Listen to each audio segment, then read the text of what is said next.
മോളെ മതി, പോയി കിടന്നുറങ്ങ്. രാവിലെ നേരത്തെ എഴുന്നേൽക്കാനുള്ളതാ. നേരത്തെ കിടക്കാൻ നോക്ക്. അതിരാവിലെ എണീറ്റ് ചെമ്പരത്തി താളിയിട്ട് കുളിക്കണം.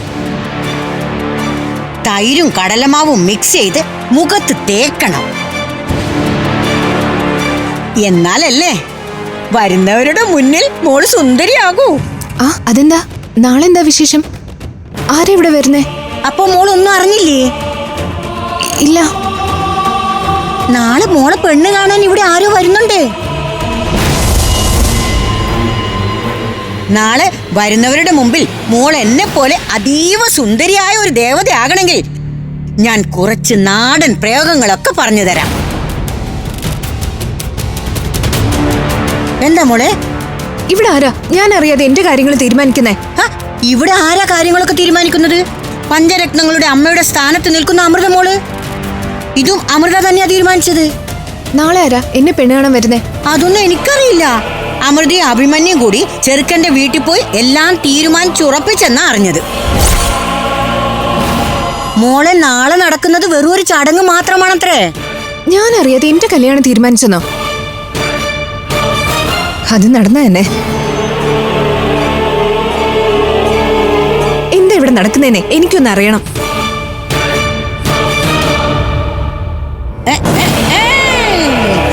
വെടിമരുന്നിന് തീ കൊളുത്തുക എന്നത് മാത്രമായിരുന്നു എന്റെ റോൾ. ഇനി മാറി നിന്ന് വെടിക്കെട്ട് കാണാൻ.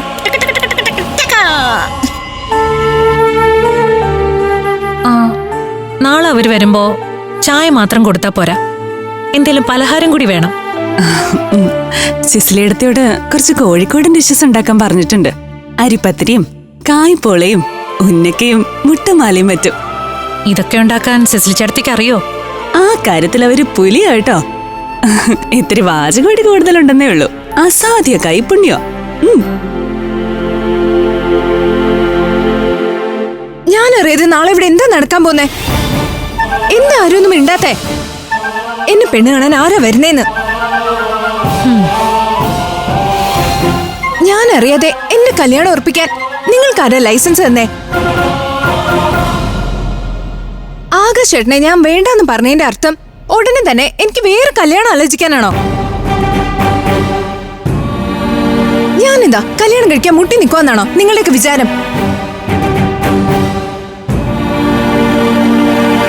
നീ ഇതെന്തറിഞ്ഞിട്ടേ ചാടിത്തുള്ളുന്നേ? നാളെ ഇവിടെ വരുന്നതേ സഹദേവ മാമനും അംബിക മാമിയും ആകാശുവാ. അവർക്കിവിടെ അടുത്ത ഏതോ ഒരു കല്യാണമുണ്ട്. അത് കഴിഞ്ഞു വരുമ്പോ ഇവിടെ കേറാന്നാ പറഞ്ഞത്. അല്ലാതെ അവര് ചേച്ചിയെ കാണാൻ വരുന്നതൊന്നും അല്ല. അഖിലേച്ചിയുടെ ദേഷ്യം കണ്ടാ തോന്നുമല്ലോ അവര് ചേച്ചിയെ പെണ്ണ് കാണാൻ വരുവാന്ന്. അവരതിനാണ് വരുന്നെങ്കിൽ ആ സമയത്ത് എന്തായാലും ഞാനിവിടെ കാണില്ല. അതൊന്നും പറ്റില്ല. അവര് വരുമ്പോ നീ ഇവിടെ ഉണ്ടാവണം. ആകാശ് നിന്നെ കൂടി കാണാനാ വരുന്നേ. എനിക്ക് ആകാശേട്ടനോട് ഒന്നും പറയാനില്ല. അഖിലേ, നീ ഇങ്ങനെ വാശി പിടിക്കരുത്. ആകാശിന് ഒരിക്കൽ കൂടി നിന്നോട് സംസാരിക്കണം.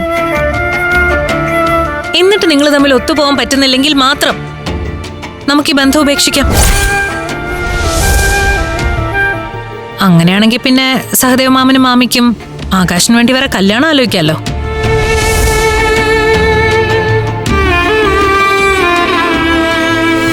സ്വന്തം മകന്റെ വിവാഹത്തെക്കുറിച്ച് അച്ഛനമ്മമാർക്ക് ചില സ്വപ്നങ്ങളൊക്കെ ഉണ്ടാവില്ലേ? അല്ല, നമ്മളായിട്ട് എന്തിനാ അതിന് തടസ്സം നിൽക്കുന്നേ? ഫ്ലവേഴ്സ് ഒരുക്കുന്ന കാഴ്ച വസന്തം യൂട്യൂബിൽ പ്രേക്ഷകർക്ക് ലൈവായി കാണാം.